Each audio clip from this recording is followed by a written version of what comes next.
Thank you again for joining me on the Sutherland Report. What a privilege it is to join you. What an even amazing privilege and joy is when you introduce friends of yours onto your own podcast after you've been on their podcast a number of times, and the excitement of that, and then to be able to have an amazing conversation. So I'm going to bring on my dear friend Adrian Roscoe from his YouTube channel, which is The Love of Truth. Some of you may have seen it. If you haven't, look it up.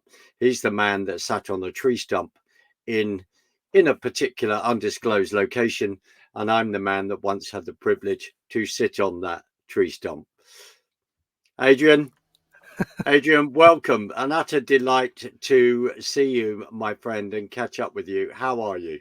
That's such a nice welcome. Thank you very much. And I'm doing really well, mate. It's good to see you. It's been an awful long time. It has been a very long time. And just for the audience, Adrian and I have met, and I'd just like to tell you how we did meet. Because I think the number one thing is over the last few years is that we have all needed encouragement. And with all the scamdemic and plandemic of stupidity and all the things and the events that unfolded, a number of people then began to use the digital medium of making YouTube videos to express opinions. And Adrian began to do that in an incredible way, looking at health. And that is why I've asked Adrian to come on, because we are going to discuss health, and I'm asking him to take it in any direction. I contacted Adrian, and out of that, we then spoke to each other on the phone. And then eventually, well, in a very short period of time, I then had the privilege to actually meet him personally and spend some time. So if there's anything you remember, in fact, I want you to remember every single thing that Adrian says. And one of the beautiful things is that you can play it back. But if there's one thing that you can remember, one is that we all need to encourage each other. And we all need to, have that social interaction and to talk to each other. So I just want to say that. Adrian, as I say, what a delight to talk to you, see you.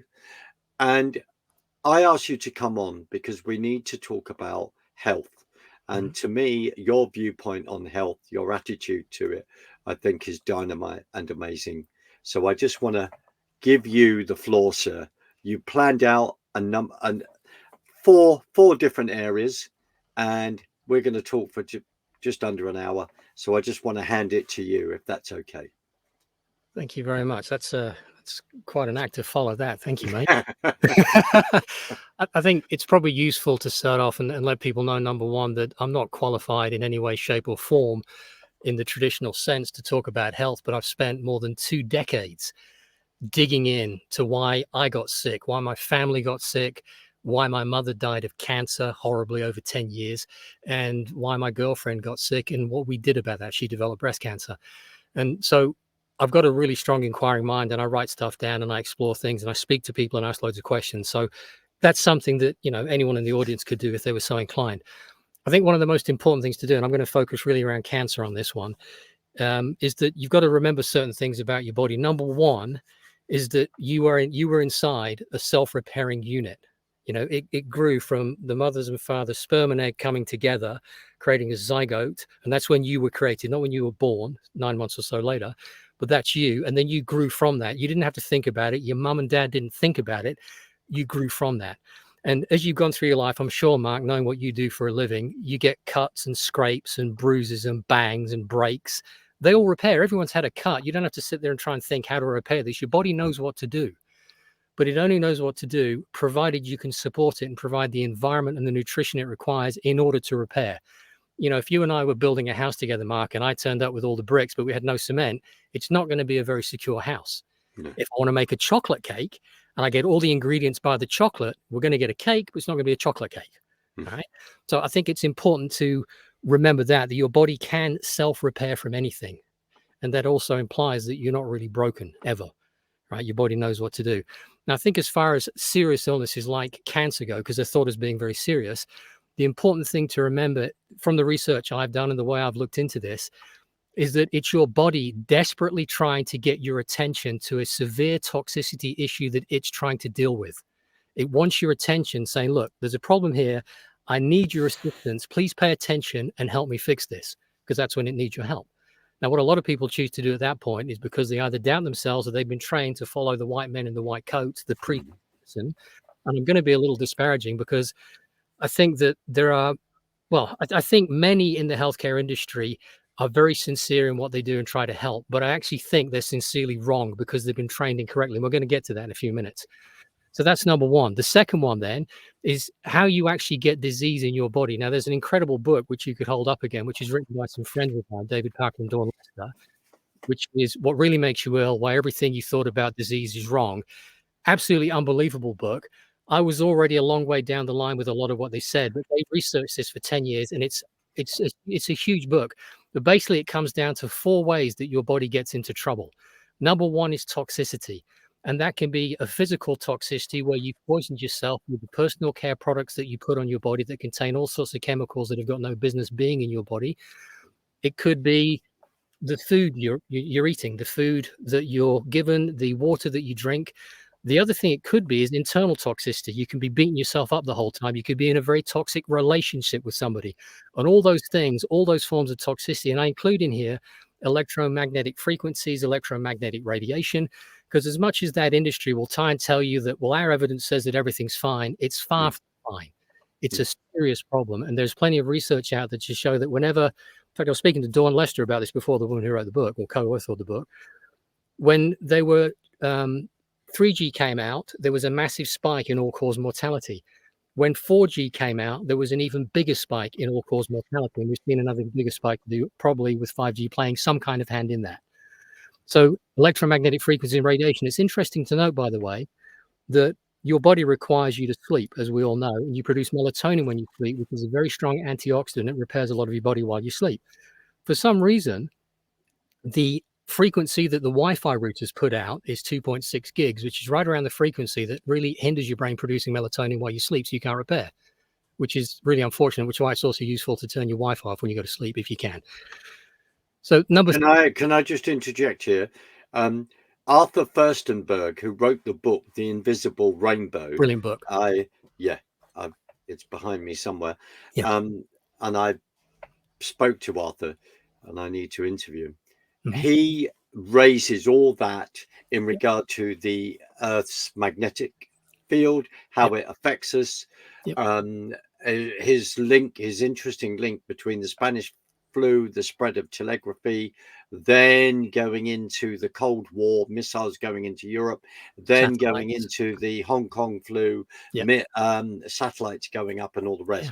So totally to back you up. There's a ton of evidence for that. And by the way, if you drive an electric car, you might want to be thinking about the level of EMR and EMF that you're exposed to every day you're driving that. Wow.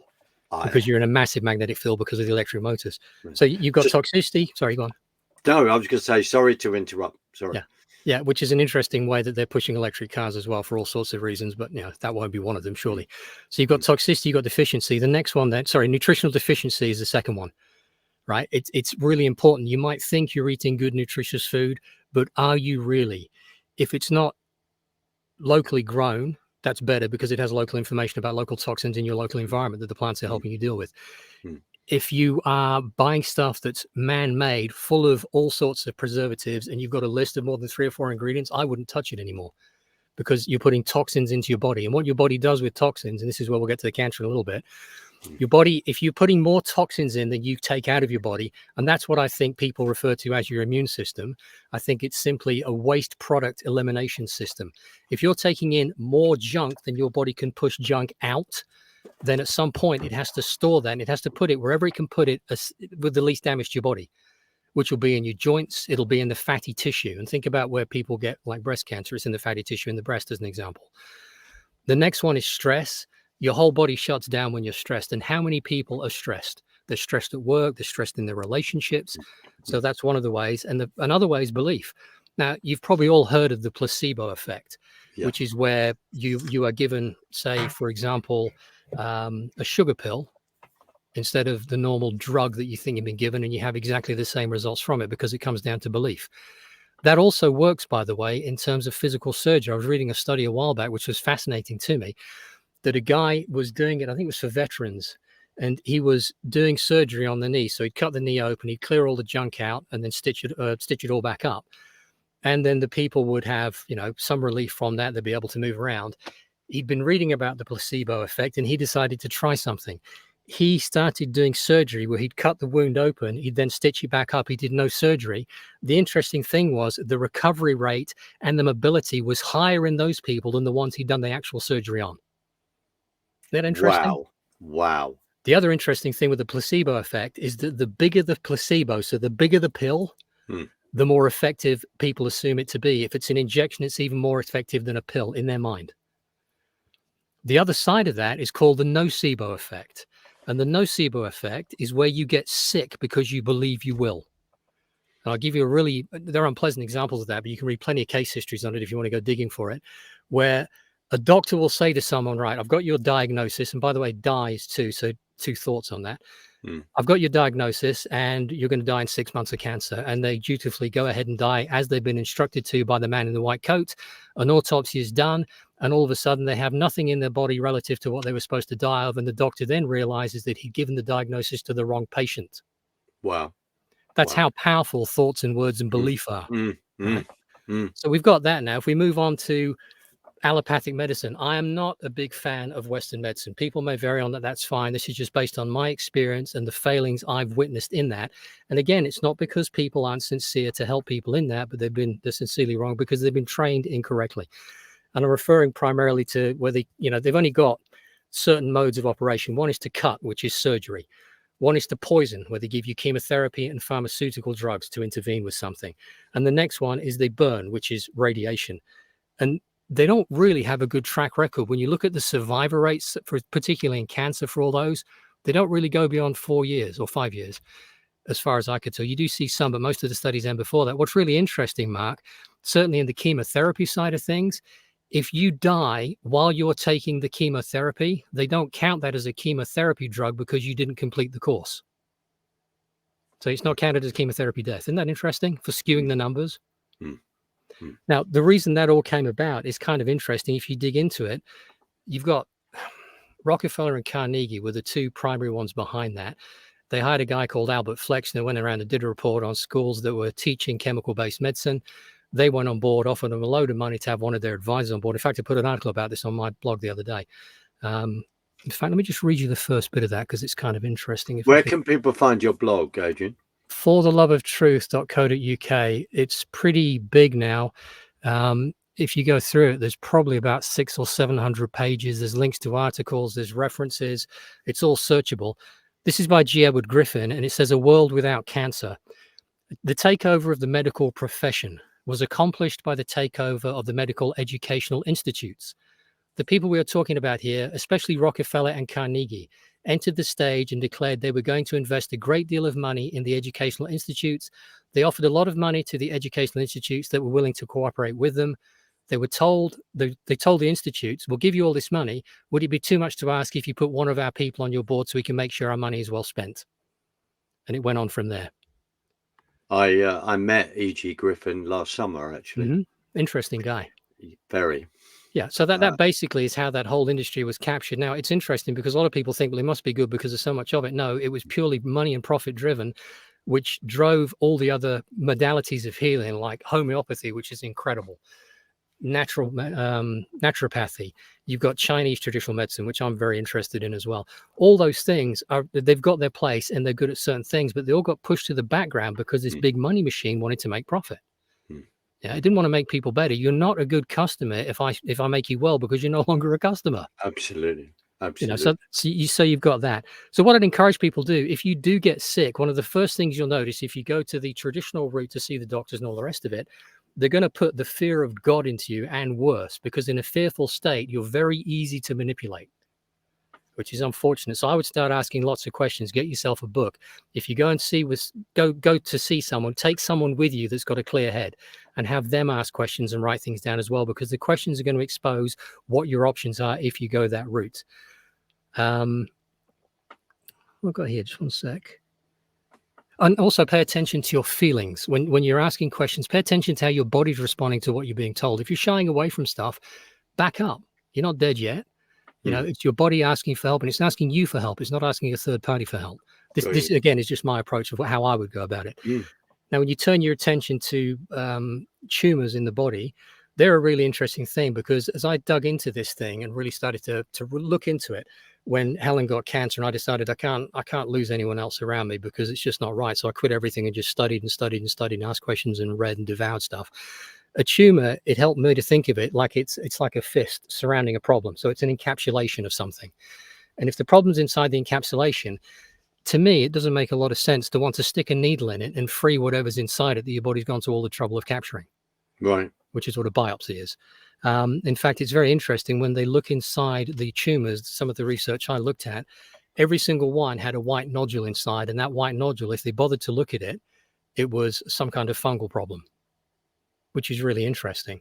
That led me to the work of Dr. Tullio C. Mancini, who's an Italian doctor who was an oncologist and decided he couldn't stand basically torturing the children with chemical drugs. Right. And he started to look into other things, and he worked out that pH was really, really important, and alkaline pH in particular. We'll come to that in a bit. And he found that he could take bicarb of soda and inject it into a woman's breast in the area where the cancer was, the tumor was rather, and the tumors would disappear. He could take someone who'd been written off by the medical industry because they no longer could help him anymore, and he gave them a nebulizer with bicarb of soda and magnesium in it, and their lungs would clear up. He could take someone that had the bowel was blocked by a tumor, and he would give them an irrigation, a colonic or that kind of thing, or an enema with bicarb of soda in it, and then the blockage would open up, the tumor would subside because the problem's gone away. Because it's important to remember that people think things like cancer are the problem. They are not the problem. They are the effect of the problem. And if you don't deal with the cause of the problem, the effect, even if you cut it out, the effect is going to come back and come back because you haven't dealt with the cause. You deal with the cause and it goes away because the effect is no longer required. That led me on to the work of Dr. Jerry Tennant. And this one was really interesting to me because he was talking about electricity and how the body is powered by electricity. So if you go to hospital, they'll give you an EKG or an EEG to check the electrical levels in various parts of your body, right? So your muscles are like battery packs, according to his research, and you have power lines that run front to back. And by the way, if you ladies, if you have a cesarean section, you actually cut through all the power lines in your body, which causes some things. Your teeth are the circuit breakers, are like the fuses. So I had this, it must have been 3 years ago now. I was speaking to a subscriber who said he had cancer, and I was talking to him on the phone, and I said, tell me where the cancer is, and I'll tell you where you've got probably a root canal. And he said, what are you talking about? I said, just tell me where it is. And I told him which tooth it was, looking on a tooth chart. And he went, how do you know that? I said, because that is a broken circuit that's no longer providing electrical current. So what's interesting about electricity is he studied salamanders. If a salamander loses a limb, it can regrow a limb. If it loses up to, I think it's half its brain, it can regrow half its brain. Wow. And what happens is when you're living normally, your body's running at about minus 25 millivolts. That's normal health. If you have some kind of injury, you need to get the voltage up to minus 50 millivolts. And your body also trucks in a load of nutrients to the area, which means you get inflammation. So it's bringing more resources, more nutrition, removing more of the junk away. It's doing all those things. If you can't get the voltage up or you haven't got the nutrition, you have permanent inflammation. What's really interesting as well is that a tumor needs minus 70 millivolts to heal itself. But what's really fascinating, when people say, well, the tumor's causing all this additional blood flow, it's your body creating the additional blood vessels around there to create the blood flow. It's not the tumor doing it. It's not telling your body what to do. Your body's doing it as a natural function. And I think that will become clear in a minute. If you get to minus 15 millivolts, your voltage drops, you get tiredness. If you get to minus 10 millivolts, your body starts to get sick. If you get to minus 5 millivolts, your organs start to stop functioning properly. You get to 0 millivolts, you get a polarity inversion. So plus becomes minus, minus becomes plus, like you get in rechargeable batteries. You can't charge them back up at that point.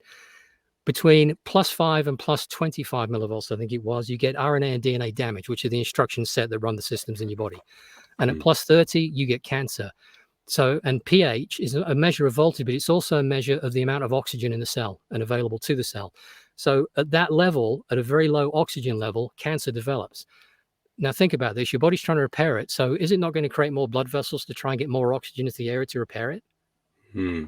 Because that's what it's doing. It's trying to heal the problem.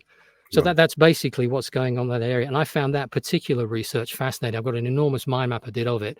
And I'd encourage people to go and have a look at that because it makes sense of so many things. Now, as far as methods, I'm going to tell you what I would do. Right. Not what anyone else should do, because I never tell anyone to do. I simply say, look, this is what I found out. And this is why I wrote my book. This is what I would do in that position. I'm not telling you what to do at all. The very first thing I would do is I would fast for 7 to 10 days and just have water. It's going to be hellish if you've never fasted before, but fasting is one of the most powerful ways to completely reset your entire body and repair things. You drop into something called autophagy, which is where your body starts to look for all the not functioning properly, dead, dying, decaying cells in your body or parts of your body, because I'm not sure we have cells anyway, that you then absorb them and it recreates fresh cells. So you're basically forcing a recycling of your body. It's incredibly powerful. So that's one thing. Bearing in mind what we said about pH, I would do everything I could to raise my pH. The more alkaline your pH, which is higher than 7, the better you are. I think, now where did I read this, which was really interesting? Let me see if I can find it, because I made some notes earlier. I think it was pH. I can't see it on my notes, but I think it was pH of 7.3. Right. Was it minus 15 millivolts or minus 20, whereas 7.45 was minus 25. So the higher you can get the pH, the better. One of the things I do every single day is I have a glass of warm water in the morning with a level teaspoon of bicarb in it, which is very alkaline, because I want my system to be alkaline as much as I can. Eating lots of meat, lots of dairy. I wouldn't have any pasteurized dairy if you can avoid it. All those things are very acidic. So I would, if I was in that position, cutting all that out. I'd detox my body as best I could. So there'd be no alcohol, no tobacco, no coffee, no tea. I wouldn't eat any processed foods. I wouldn't eat any fast foods. I'd be having all natural organic stuff. I'd be trying to get stuff that was grown locally to me, approaching farmers directly, community gardens like I'm a member of, anything like that, to be trying to get local stuff into me. I drink only distilled water because everyone's drinking water is poison. I did a whole series of videos about that. Raw vegan would be a really good one to look at if you didn't stick with it, certainly for this period of time, because that'd be very supportive for you. Juicing, lots and lots of juicing.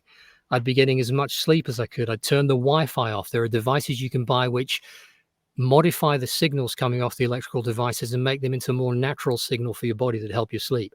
I would look into earthing. You and I were talking about that before, walking around barefoot. There's also products you can buy. There's some links on my website that allow your body to be connected to the earth. So we have a sheet on the bed which has got silver fibers woven into it. That's connected to the earth pin in the house, into the earth. Basically it's a socket in the wall, but only the earth pin's connected, so that earths you that way.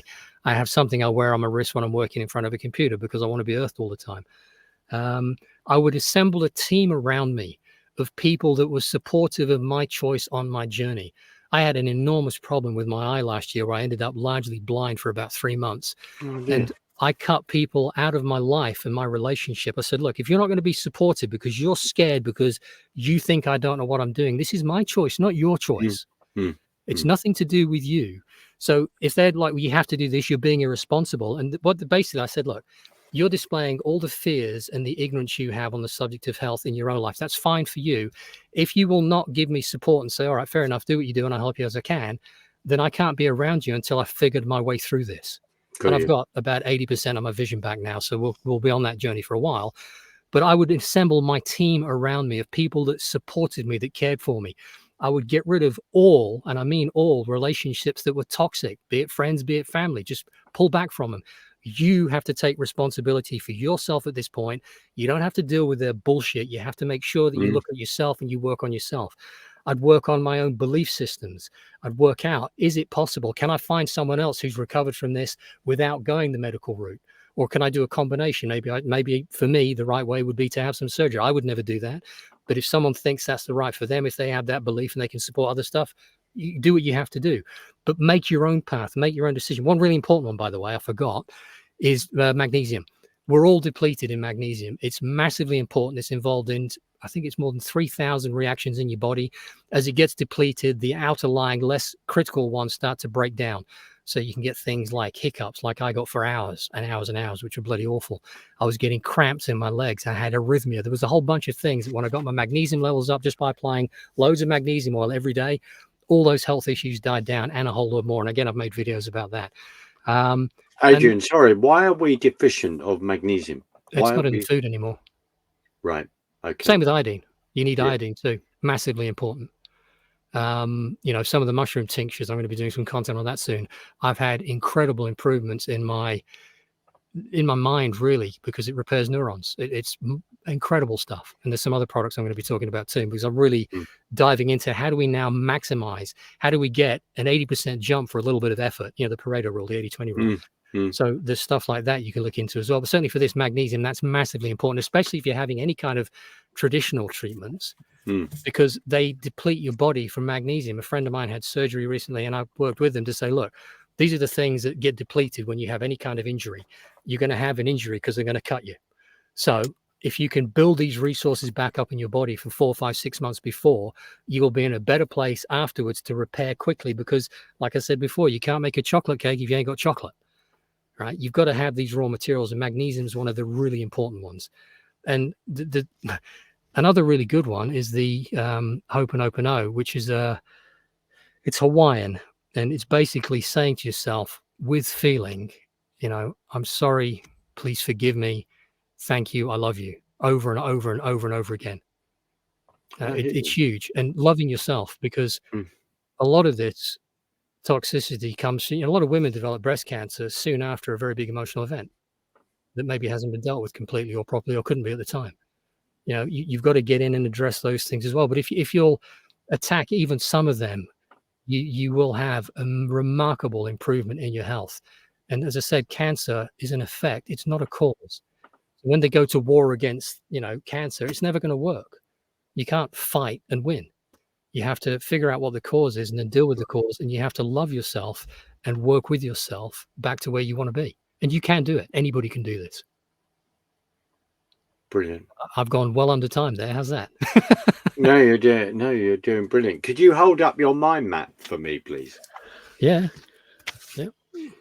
This is Adrian's mind map. I'll just get me. Well, I'll screenshot it for you. Yeah, that'd be amazing. Yeah.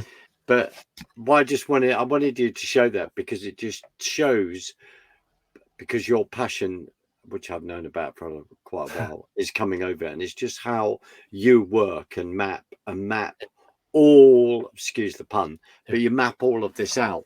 But Well, it's that was just for our conversation. No, Yeah, and I've done a video, by the way, on how you mind map and how you go about it. And that's one of my most popular videos, actually. No, brilliant. Adrian, can you just remind us of your book and where people can view that as well? Oh, yeah. It's called Alternative Principles for Health, which in hindsight is way too much of a mouthful. Right, But if you go to fortheloveoftruth.co.uk, there's a link at the top of the page that says my book on health. If you click on that, then you can read about the book and you can download it.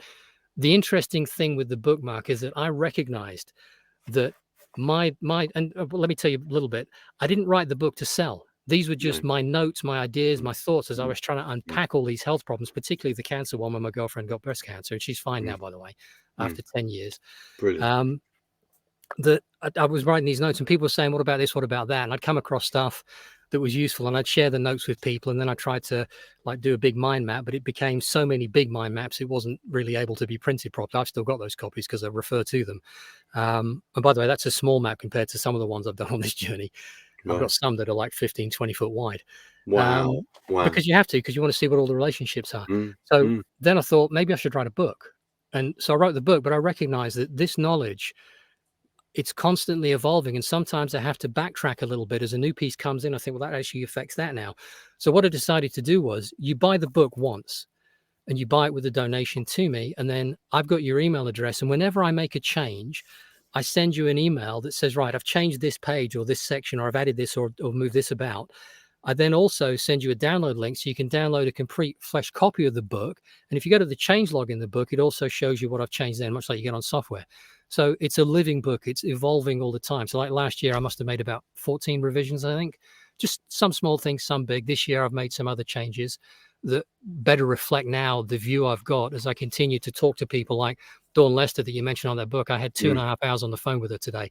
So I'm speaking to a lot of other researchers, other people, just to further my knowledge and, you know, understanding of how things work. No, Adrian is brilliant because it's also, it's really, really inspiring. Right.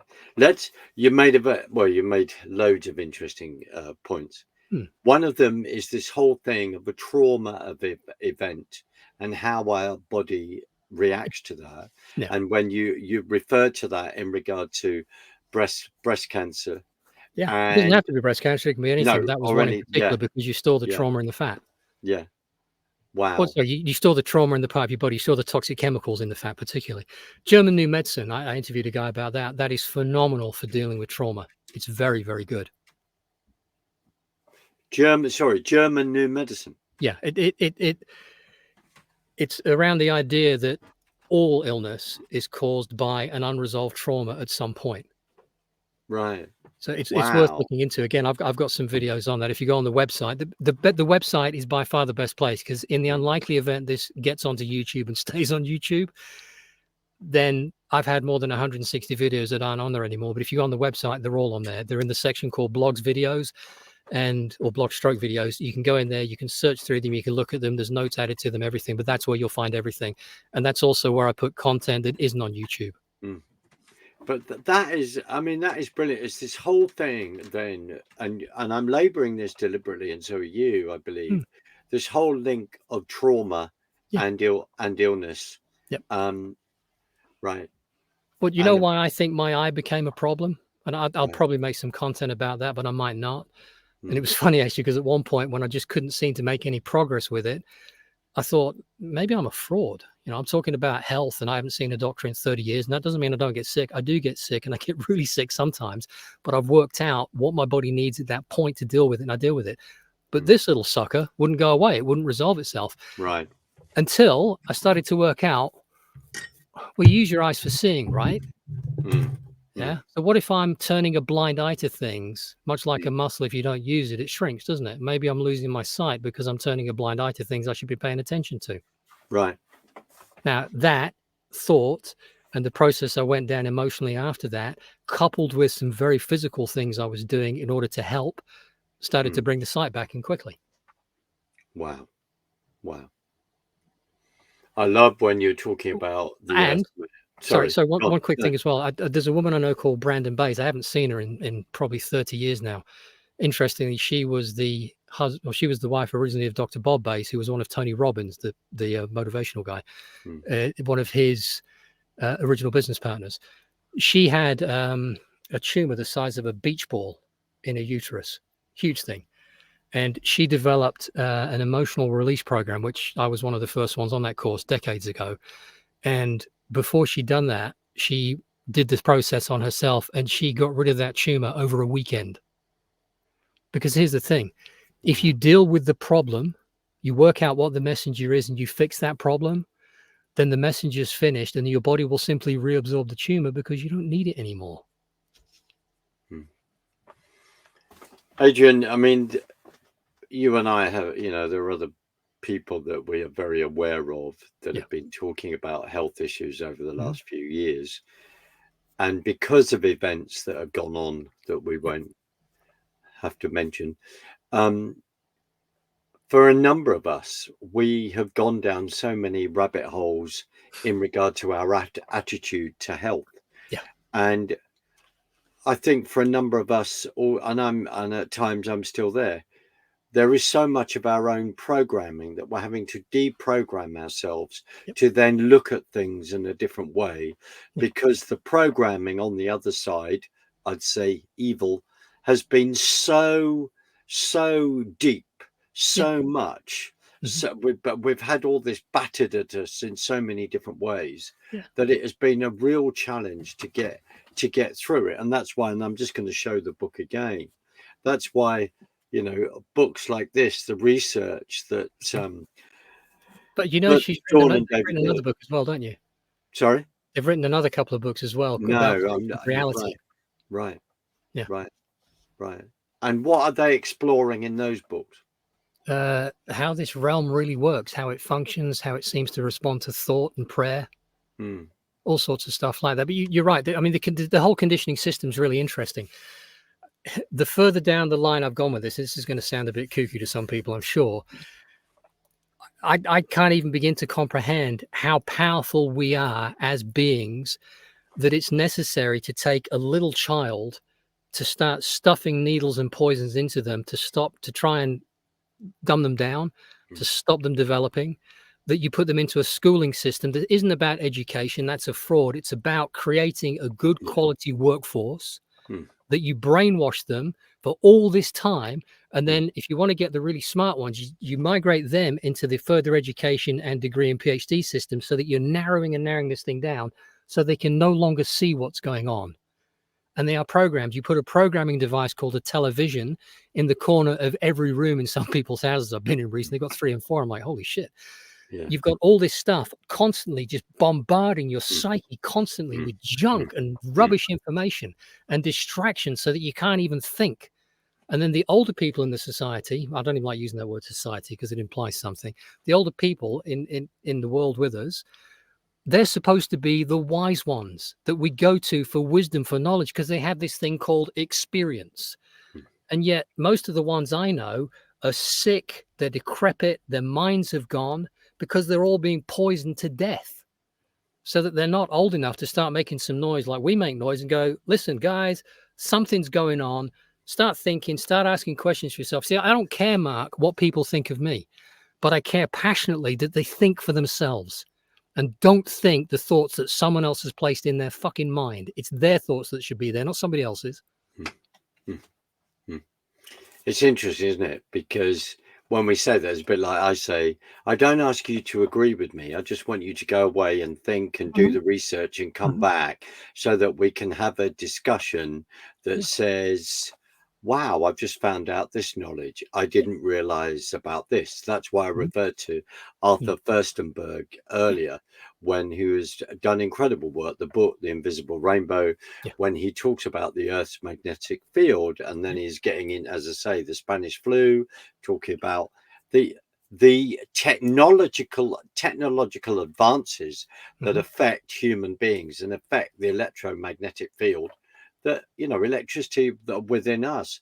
I find your comment in regard to the electric cars is rather interesting. I had not thought about that.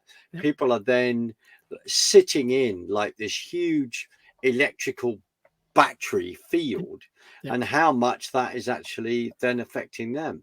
That is, I think there's a study that needs to be done. Oh, yeah. I was talking to researcher Caroline Mansfield earlier on. We had a long talk. There's a particular product which I'll talk to you about some other time, but basically it's some drops you place under your tongue that the scientific research that's being conducted right now shows that it can remove nanometals, nanoplastics, and graphene oxide from the body. And the researchers found that graphene oxide wasn't just in the people that had had the injections, it was in everybody. So this is able to reduce it massively. So I'm really excited about that. But the reason I was talking to her, one of the things we were talking about was electromagnetic frequencies and radiation, and how damaging it is. And she was telling me that she took a meter with her, and some of the places nearby her on the telephone towers and near some of like the 5G towers and stuff were producing more radiation leaking out into the street from them than you'd get if you stood in front of a microwave oven. That can't do you any good.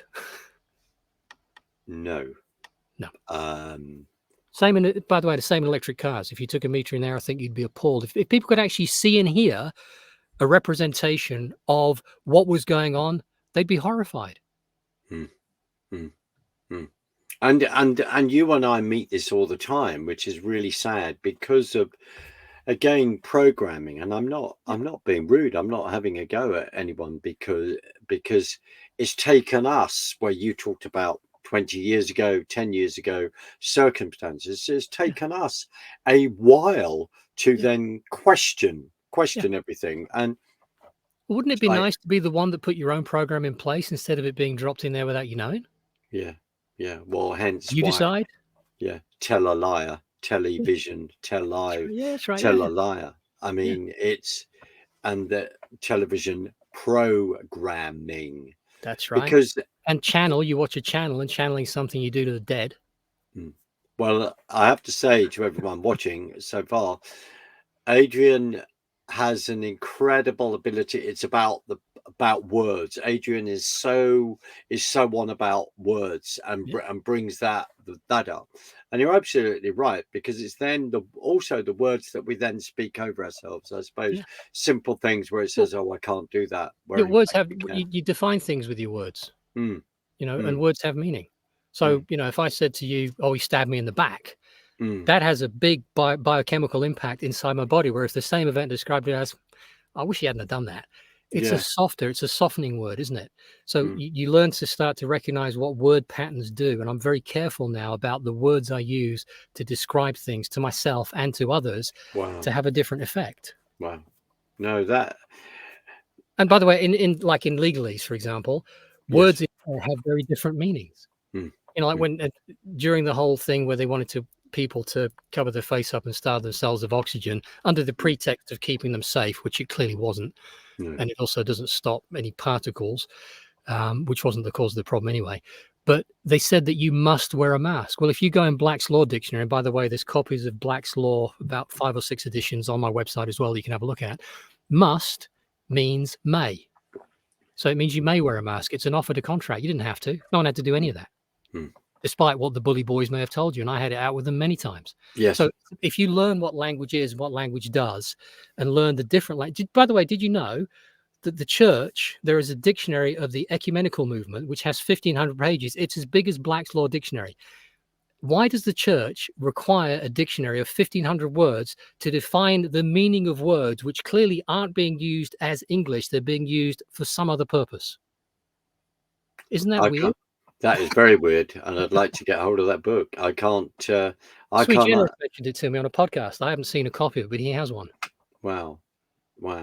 See, that's what I want people to know is the power of words. They're enormous. When you're given a diagnosis and told something, be very careful about what that does inside you, lest you suffer from a nocebo effect and get sick for no good reason.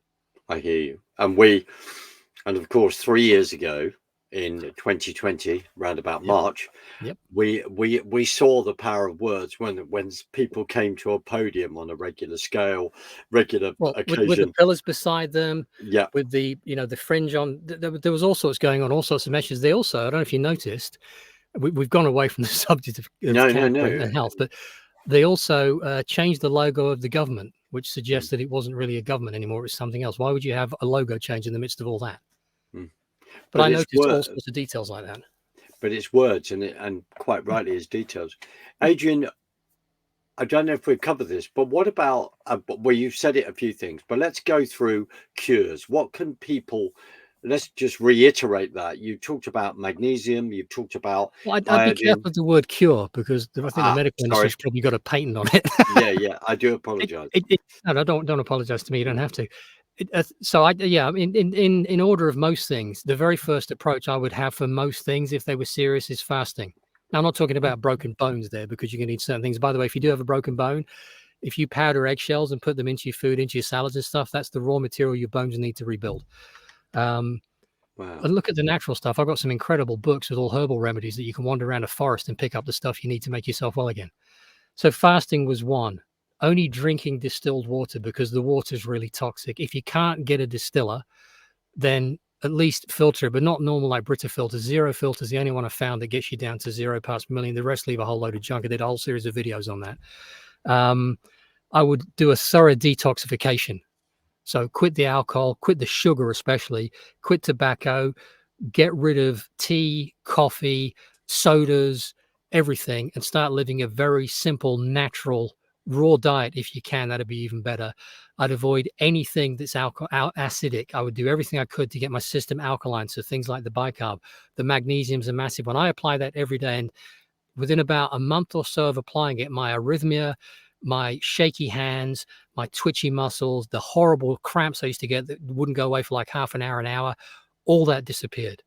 My daughter's heart rate, where she was, a resting heart rate was nearly 100 beats a minute, and she's quite fit and healthy. She'd been in hospital because she'd had problems with her heart.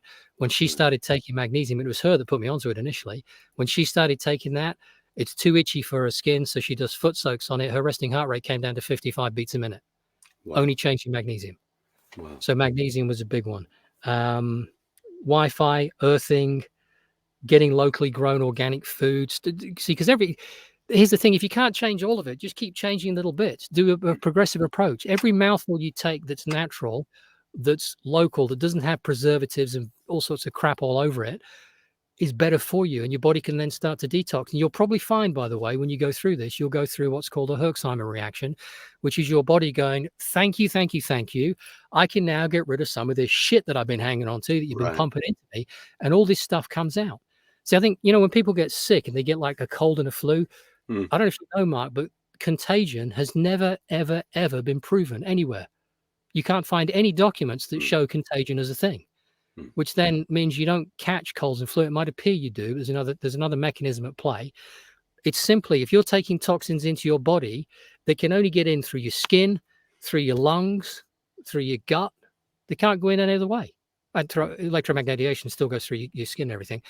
So it can only come out the same way. You're going to get the sweats. You're going to vomit. You're going to get diarrhea. You're going to ache like buggery because all the toxins are in transition.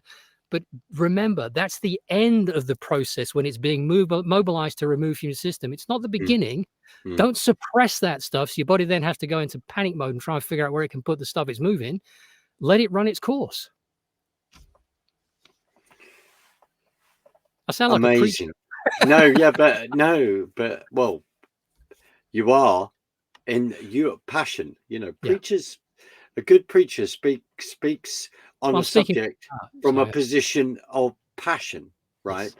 And also, it's because you want to genuinely help people. I do. And when you, again, you've just made another brilliant point where it's incrementally doing certain things one step at a time, at a time. Oh, fresh air and sunlight, add them in as well. Get out in the fresh air, get out in the sunlight. Your body needs it. Well, sunlight is a huge issue in certain parts of the world. Like Wales and Scotland, where you haven't got any. Yeah. And absolutely. But it's interesting how, you know, that whole thing of sad disease, oh, it's too dark, getting out there. But this whole thing of the mental battle that we have on a regular basis, and then how we deal with that. But if you're a bit like me, sometimes you go all in, you think, oh, I'm going to stop doing that, I'm going to take this, take that, and you keep that going for a certain period of time, and then it peters out, because you are reminding me of certain things that I do know about, and I should know about, and I should action, and I haven't. So I need to be reminded of that. Is I want to start developing some tools that people can use, and I'll be modeling people like Tony Robbins, the example, who I've followed his work for a long time, decades. In fact, I met him years ago. That allow you to make permanent change, but it's not difficult to make. You can make it quickly, and it stays put. You know, so that you don't kind of, because one of the problems is, as you've described it, you go along and you're excited. You think this is it, and you move towards it. It kind of fizzles out and slows down, and life gets in the way, and this happens and that happens. If you can install it as a habit, then you don't have to think about it anymore. It's just something that you have to do because it's a habit. And by the way, for people trying to break a habit is something you do without knowing you're doing it, like biting your fingernails. The moment you recognize you're doing it, it's no longer a habit. You're making a choice at that point. And so you can choose to stop doing it. And there's some tools you can use for that. But certainly being aware of how the habit process works.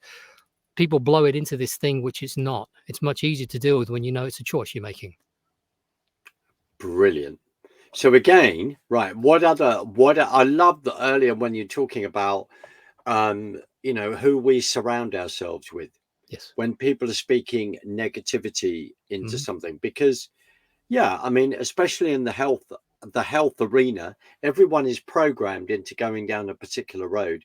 If you turn around and say, no, I'm not going to go down that road, I'm going to go down this road, then you're going to meet a heck of a lot of opposition, because they are programmed to view things in a particular way. Well, here's the thing, Mark. Go to a hospital, right? Just walk into one and notice how many fit, healthy, vibrant, alive people actually work there. Because I haven't seen many, and I feel for them, because they're in a horrible environment, but a lot of them are overweight. They haven't got a clue about health. They really mean well. They want to help people. But do you know that the average doctor I read, and it may have changed now, but the average doctor I read in a 5-year training course has something like 16 days on food? You're made of food. You're made of what you breathe, what you drink, and what you think. They also do not have hardly have any days in looking at the history of alternative medicine. In other words, Mm. they're not arguing a different viewpoint. But go. No, you're going to like this. Okay, I've got a question for you. The allopathic medicine, the Western medicine, came into being around about 100 years ago, right? Mm, Before that, you had Chinese medicine, still do traditional Chinese medicine, naturopathy, homeopathy, which has incredible results. And by the way, even the Rockefellers have read, even though they want everyone to consume their poison chemicals, they go to homeopaths and naturopaths and stuff. I think it was homeopaths. So we call it alternative medicine, but the real alternative medicine is the Western medicine because it's been around the least amount of time. And yet somehow it's called now traditional medicine. It's not, it's an inversion. It was the alternative that muscled its way onto the block mm, and muscled the other ones out the way. mm, But mm. yet we've been conditioned. It's an example of program. We've been programmed to call it alternative. Isn't that interesting? It is. I suppose maybe this is a bad analogy. It's a bit like if you've got solar panels on your roof, you need an inverter to then convert that into the electricity that you Yeah, can DC use to 20, yeah. plug in your fridge. So you're talking about an inversion. We're talking about a different way of thinking and how that's then been hijacked. Because I believe, Well, do you we know what have served me quite well? Is go. watch what everyone else is doing and then look in exactly the opposite direction because I'll usually find a lot of the answer I'm looking for there. It's not difficult. No, and bless you for saying that because I know you, and I know that is a number of reasons why I love you to bits and respect you for that I because I think. see it in action because you are an individual that will do that. And Yeah. okay, that's been over time. You then have the courage to do that. There's that term of like an outlier, or you've seen the crowd of everyone. There's a wonderful meme where everyone is walking in that direction, and there's one person in the middle just standing there facing the opposite direction, Yeah. potentially ready to walk in the opposite direction. Yeah. And you are not afraid to do that. This is not psychobabble because it No, I goes walk in. my talk, Mark. You know that. That's you do, and I think that's one of the number of reasons why I really respect you for that, and why I reached out to you Mm. a number of years ago. Mm. Um, so magnesium, iodine, sunshine, air, Dark turning out of around and soda, loving right yourself, juicing, and surrounding yourself with the right team, right. forgiving yourself for whatever Mm, you think you've done. mm, But build yourself a map, a massive action plan, as I saw Tony Robbins call recently in one of his books. Build yourself not just one, but you can only do that if you're in the right state. If you're in a place where you feel fearful, you can't do this. If you're in a place where you feel loved, where you feel cherished, where you feel hope, where you feel some excitement that you're going to learn something about yourself, that you can make yourself improve, get better. The other thing I would do as well is I would write down a bunch of reasons why I want to live and why I want to get better and thrive, mm, because a compelling reason will keep you going. right. Right. So I would do that as well. I'd work hard on that and just do as many of the other things. You'll write this massive list. What I'll do, I'll throw this mind map together and send it. You can put it in the show notes if you want for people to download, or I'll give them a download link or something. It is just my handwritten stuff, which I put together over the last couple of days. So it's not particularly neat and tidy, but it's relative and relevant to me of the points I wanted to discuss. So I didn't forget anything. And this is only Now a fraction of the things you could do. that'd be amazing because the other thing is I'm grateful for, and also to say this to everyone is the effort that Adrian has gone in writing this and putting the information together and putting his book together and doing all his podcasts, building the website Yeah. is because again I come back to this, you're passionate about that Yeah. and you love people, you're engaging in people, and the people you turn around and go, well, how can I Help. help you? Yeah. You know. That's the primary thing that drives me is how can I help?